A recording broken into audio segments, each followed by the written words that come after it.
வணக்கம் மாணவர்களே, உங்கள் எல்லோரையும் ரோஜா தோட்டம் சேனலுக்கு அன்போடு வரவேற்கிறேன். மாணவர்களே, இன்று நாம் கண்மணியே கண்ணுரங்கு பாடத்தில் தரப்பட்டுள்ள மதிப்பீடு வினாக்களுக்கான விடைகளை படிக்கலாமா? முதலில் கற்பவை கற்றபின் உங்கள் பகுதியில் பாடப்படும் தாலாட்டு பாடல் ஒன்றை அறிந்து வந்து பாடுக. ஒரு தாலாட்டு பாடலை டிஸ்கிரிப்ஷன்ல கொடுத்துருக்கேன், தேவைப்படுறவங்க அதை பார்த்து எழுதிக்கலாம். அடுத்தது மதிப்பீடு. சரியான விடையை தேர்ந்தெடுத்து எழுதுக. ஒன்று, கண்ணுரங்கு என்னும் சொல்லை பிரித்து எழுத கிடைப்பது டேஷ். விடை, கண்ணுரங்கு என்னும் சொல்லை பிரித்து எழுத கிடைப்பது கண் கூட்டல் உரங்கு, கண்ணுரங்கு. இரண்டு, வாழை கூட்டல் இலை என்பதனை சேர்த்து எழுத கிடைக்கும் சொல் டேஷ். வாழை கூட்டல் இலை என்பதனை சேர்த்து எழுத கிடைக்கும் சொல் வாழை இலை. மூன்று, உதித்த என்ற சொல்லிற்குரிய எதிர்ச்சொல் டேஷ். விடை, உதித்த என்ற சொல்லிற்குரிய எதிர்ச்சொல் மறைந்த. அடுத்தது குருவினா.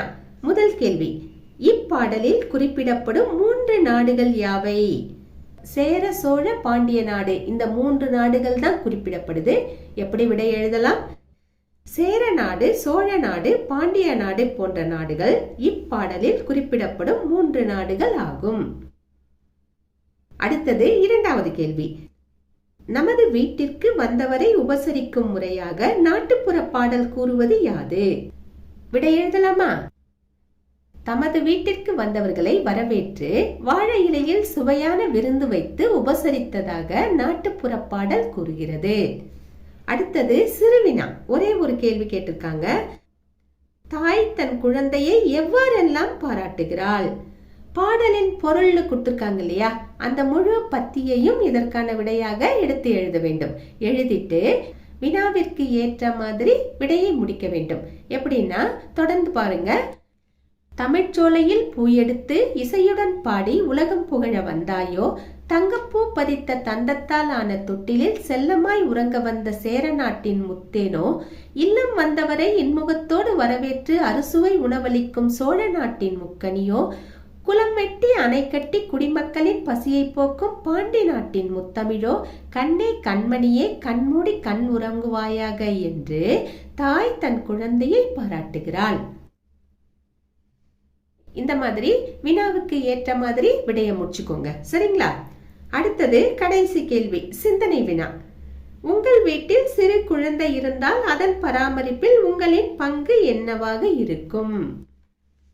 சின்ன குழந்தை இருந்தா அதை நீங்க எந்தெந்த வகையில பராமரிப்பீங்க, பார்த்துப்பீங்க அப்படின்னு கேக்குறாங்க.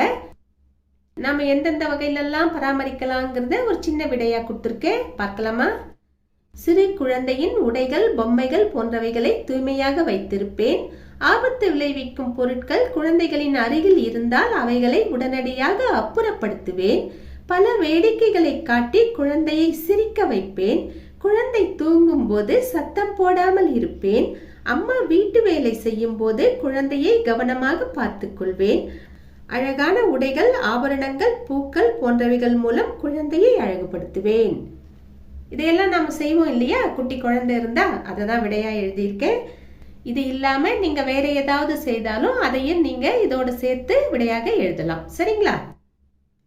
மாணவர்களே, இன்று நாம் கண்மணியே கண்ணுரங்கு பாடத்தில் தரப்பட்ட மதிப்பீடு வினாக்களுக்கான விடைகளை பார்த்தோம். நாம் வேறு பாடத்தோடு மீண்டும் சந்திக்கலாம். டாடா, பாய்.